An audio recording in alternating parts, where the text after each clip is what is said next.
Hey family, welcome again to Black and Blue Crimes. Today we are looking into the case of the Powell family. Brenda Powell was born in 1969 in Saline, Agua, USA. She graduated from high school and then attended Akron University. After completing her studies, she began working as a pediatrician in the oncology department of her local children's hospital.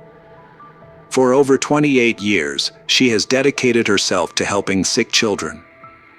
Brenda oversees inpatient care and is known to her peers and hospital staff as a calm, quiet person who is exceptionally kind to both patients and their parents. In November 1996, Brenda, 27, married Stephen Powell and took his last name. They were introduced through a mutual friend who worked with her at the hospital. The couple enjoyed a happy life together for 23 years and welcomed 2 children. A daughter named Sydney and a son named Andrew. Since childhood, Sydney has been passionate about sports, especially football. Her family watched football together every Sunday, which helped strengthen their relationship. They also regularly visited the beach and Disneyland. As Sydney grew older, she and her mother, Brenda, began to spend more time together. While her father and brother watched football, they enjoyed shopping, which further strengthened their relationship. Sydney did well in high school, which helped her pass her exams and gain admission to Mount Union University, where she also received a scholarship. In college, she became friends with Lauren and a group of female students while living on campus. She participated in school events and was introduced to many different activities. Friends described Sydney as friendly and easygoing. Sydney's academic journey took an unexpected turn after her first year. Initially, everything seemed fine. She excelled in her classes and was praised by her teachers, ranking among the top students. Sydney began working part-time during the summer holidays to earn extra money. However, during her second year, Sydney faced significant challenges and decided to move off campus. Her friends were initially confused by this sudden decision, but later learned that Sydney was struggling academically. Her grades were dropping. Additionally, Sydney began sleeping excessively, often around 16 hours a day. Sydney's friends thought she could handle it all because she was a smart and hardworking student who had previously done well in school. Unfortunately, Sydney struggled and ended up failing 3 out of 4 exams. Due to strict regulations, she received a notice of expulsion from the university, which shocked everyone. Sydney was worried and shared her concerns with her friends. Fortunately, they informed her that she could reapply for admission. At the beginning of 2020, Sydney resumed her studies, attending classes and sorority meetings. She happily told her friends that she had been readmitted to the university and was doing well. In early February, Sydney was notified that she had to leave the school permanently and that her expulsion would remain in effect. She was offered assistance with moving and packing, and the school planned to notify her parents of her situation to help cover her expenses. However, Sydney told the school administration that her family already knew and did not need to be contacted. This was not true, and she was afraid that her parents would find out about her expulsion. During this time, she told her parents that she was doing well in school and had good grades, and that she had even won a scholarship. Her parents trusted her and had no reason to doubt her. After being evicted from campus, Sydney left but did not return home before the end of February. Instead, she stayed with friends in various hotels, paying in cash to avoid being tracked and to keep her situation at the university a secret. Although she worked part-time to support herself, her earnings were insufficient. Sydney constantly searched for online opportunities to make money but could not find a full-time job that would provide adequate support. She continued to live in hotels or with friends, afraid to go home. She cut back on everything and often did not eat enough. Eventually, she decided to return home, claiming that the campus was closed for renovations. She told her parents that she would stay with them while she went to college and still work. Her parents believed her and thought everything was fine. Sydney has been lying to her mother by saying that she is fine. Recently, Brenda has noticed some strange changes in her daughter's behavior. She discovers that Sydney is spending more time at home and not going to school, which raises concerns. This information later comes to light because Sydney's entire family uses the Life 360 app, a mobile phone location tracking app on a map for safety, allowing family members to know where each other are. On February 25, 2020, Brenda received a notification from the app that Sydney had stayed home all day instead of coming to college as scheduled. This worried Brenda, who was concerned that something was wrong. She contacted her daughter to find out what was going on. Sydney replied that she had a week off because her teacher was absent. She mentioned that students were given assignments to complete at home and were participating in remote learning. However, Brenda began to doubt Sydney's story. She told her daughter that her explanations did not seem right and reminded her of the importance of good grades to maintain her scholarship and graduate, which would affect her future job opportunities. She also emphasized the importance of attending school regularly. Sydney then reassured her mother that everything was fine and that she should not worry. The deception continued. On March 2nd, Sydney texted her mother, saying she was going to school and would be back by 2:30 p.m. Instead, she spent time with a friend, watching TV, while lying about her college situation. During this time, the parents noticed that something was wrong. Their daughter did not receive the scholarship, so her father, Stephen, had to pay her tuition. He tried to send money through the payment gateway, but could not complete the transaction because he had lost access to his account. Initially, he suspected a technical problem and decided to wait. However, when Stephen logged in on March 3rd while working at a metallurgical plant, he was still unable to complete the transaction. He then asked his daughter about the problem. Sydney reassured him not to worry and promised that she would look into the matter and resolve it. Stephen realized he could not delay any longer as the deadline was near, and he needed to pay for his daughter's studies quickly. He decided to contact the university himself to resolve the situation. When he called, the staff checked their records and informed him that Sydney was not listed as a student, meaning her access had been revoked. Stephen was shocked and thought there must be some mistake. He requested they verify the information again, and they confirmed that Sydney had indeed been expelled.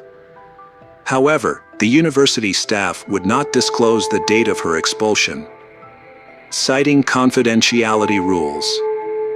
Stephen used a tracking app to locate Sydney, who was supposed to be in class. Instead, he discovered she was at home while he was at work. He wanted to go home to talk to her, but he feared she might track his movements and run away.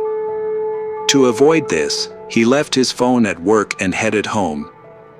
Before leaving, he called Sydney to gather information, but she avoided giving clear answers. During the conversation, she admitted that she was struggling at university and didn't like it there.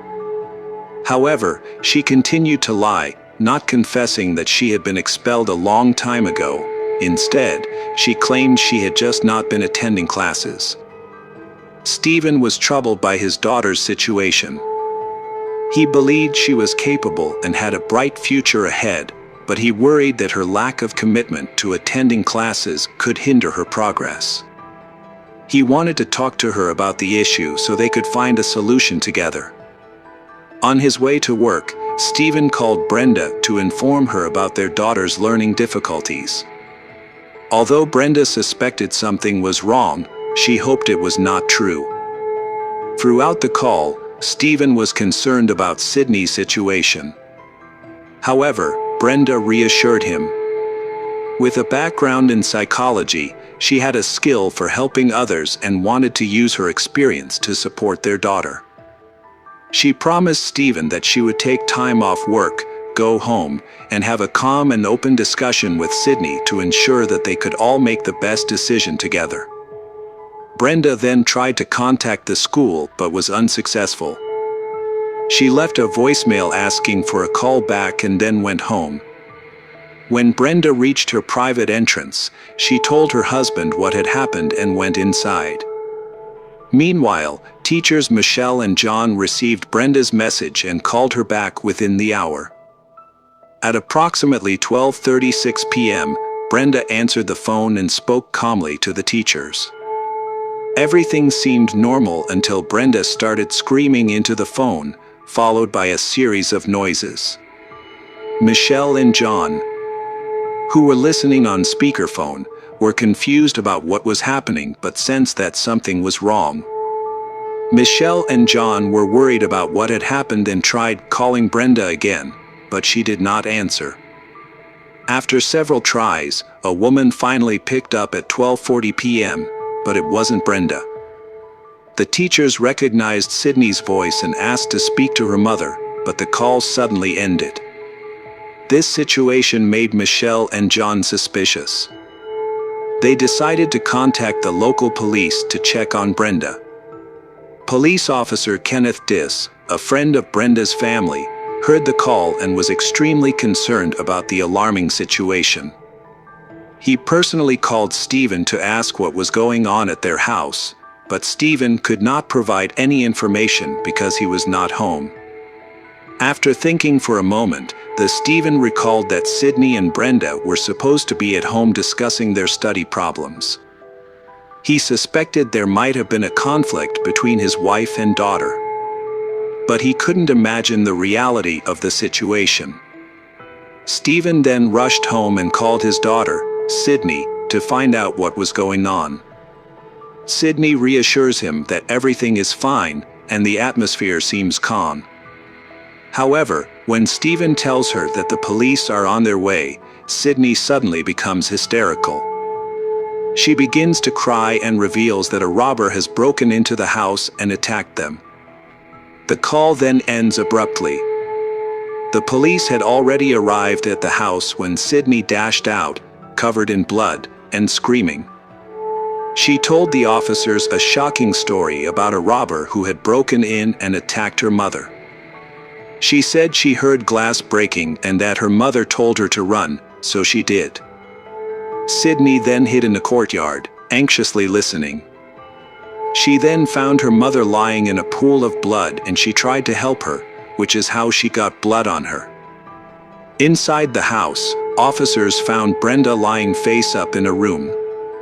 She was badly injured, with a bloody cast iron skillet nearby and a kitchen knife on the floor. Despite the broken glass, officers began to doubt Sydney's story. Her story about a robber seemed very unbelievable. An ambulance arrived quickly and took Brenda to hospital, where she was taken to the intensive care unit. Sadly, 50-year-old Brenda Powell died shortly after arriving. Sydney was also examined by paramedics, but no serious injuries were found. She was sedated, her cuts were bandaged, and she was sent home. Forensic experts who examined Brenda's body were shocked by the brutality of the attack. She had suffered a severe blow to the back of the head, which caused her scalp to detach from her skull. Additionally, she had numerous stab wounds, estimated to be between 20 and 30, mostly concentrated on her neck. There were also multiple bruises and cuts on her arms, suggesting she had tried to defend herself. A preliminary review of the situation led police to believe that Sydney's account of events was fabricated. Although Sydney was covered in blood and had several smaller cuts on her arms, they were significantly less severe than her mother's injuries. It was evident that the robbery had been staged, as nothing was taken from the house. Sydney's actions raised several questions. After her mother told her to leave the house, why didn't she run to the neighbors for help or call 911? Instead, she waited in the yard and later went back into the house without any apparent fear. None of the neighbors reported seeing a robber. The blood found on Sydney was tested and matched her mother's, including traces on the broken glass. Police sent the knife, believed to be the murder weapon, and the frying pan for analysis. Brenda's blood was found on these items, and no fingerprints or other DNA were found at the scene. It appears that Sydney injured herself when she stabbed her mother. Sydney Powell was then taken to the police station for questioning. After the initial panic subsided, she refused to answer any questions. By this time, police investigating the attack had learned about recent events in Sydney's university life. They discovered that she had been expelled a month earlier and had lied to her family about her situation, staying with friends in hotels instead. She was so afraid of disappointing those around her that she had lied not only to her parents but also to her classmates and others. Police believe that Sydney was so afraid of telling the truth that she decided to kill her mother when her mother started to suspect something was wrong. Despite this, Sydney chose to remain silent. 19-year-old Sydney Powell was arrested and charged with murdering Brenda. She also faced charges for causing serious injury and for tampering with evidence to mislead the investigation. Due to her mental health issues, she was unable to admit or deny her guilt. Her lawyer argued that she was insane, stating that Sydney had struggled with serious mental health problems since childhood. At the time of the offense, Sydney may have been experiencing a mental health crisis that affected her perception of her actions. Sydney faced several mental health issues that may have contributed to the violent incident, which led police to request a psychiatric evaluation. During the examination, Sydney spoke about her memories of that day but could only recall bits and pieces. She remembered sitting in the basement, anxious about her parents coming home after her father found out about her struggles. She also remembers her mother coming home and their conversation starting, when her mother comforted her and asked what happened at school. She wished her mother would leave her alone. Then she heard the sound of glass breaking, and then she couldn't remember anything else about what happened. Sydney informed her doctor that she had been experiencing hallucinations since she was 11 years old. She had always been very anxious, responsible, and self-critical, setting extremely high academic standards for herself. At times her anxiety became so intense that it affected her ability to concentrate on tests, leading to multiple psychological evaluations. After extensive evaluation and discussion with Sydney, the psychiatrist diagnosed her with acute post-traumatic stress disorder, schizoaffective disorder, and depression. Sydney reported that she had recurring nightmares of her mother covered in blood. The lack of a clear motive for the murder led the psychiatrist to determine that Sydney was insane at the time of the incident. Another doctor who worked with Sydney for at least 3 to 6 months before the crime noted that her mental health had deteriorated significantly. She started losing touch with reality and began failing her exams, which ultimately led to her expulsion from university. Her condition was worsened by extreme self-criticism. She couldn't accept that she had failed. Sydney was also afraid to confess her struggles to her parents. However, the truth eventually came out, causing her immense stress. This culminated in a psychotic breakdown that resulted in her mother's murder. After her arrest, Sydney's bail was initially set at $250,000 but was later raised to $500,000. One of her relatives posted bail, allowing her to await her trial outside of custody. During this time, she received treatment for her mental health issues and felt significantly better by the time the hearings began. Sydney eventually regained her composure. After Sydney saw Brenda talking to college teachers, she knew that her mother would soon hear the truth from them. In a psychotic state, she attacked her mother. Teachers at the college heard the beginning of the attack. During the trial, her friends and relatives confirmed that they did not notice any significant changes in her behavior leading up to the crime.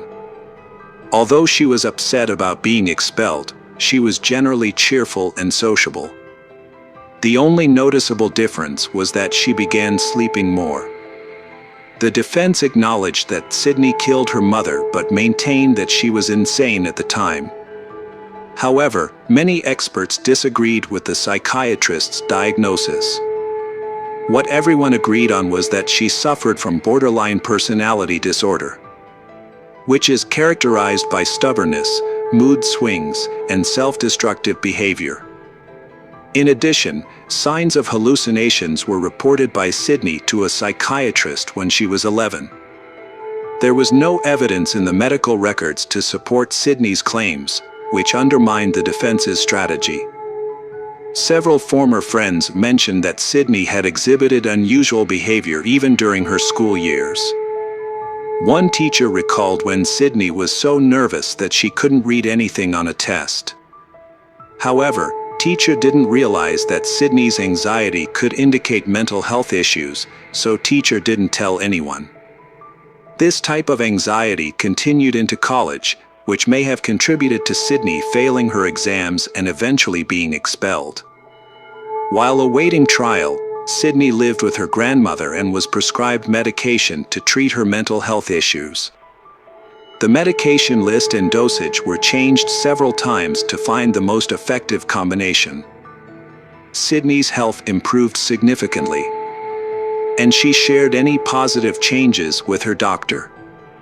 Her father also noticed the improvement and admitted that Sydney had a strong bond with her mother and loved her deeply. He believed that if Sydney had been in a healthy state of mind, she would never have harmed her mother. Throughout the trial, Sydney cried continuously and she expressed remorse for her actions. On September 18, 2023, the jury deliberated. Sydney Powell was found guilty on all counts. Sydney was sentenced to life in prison but will be eligible for parole after 15 years. Sydney and her attorney were unhappy with the sentence and planned to appeal the court's decision.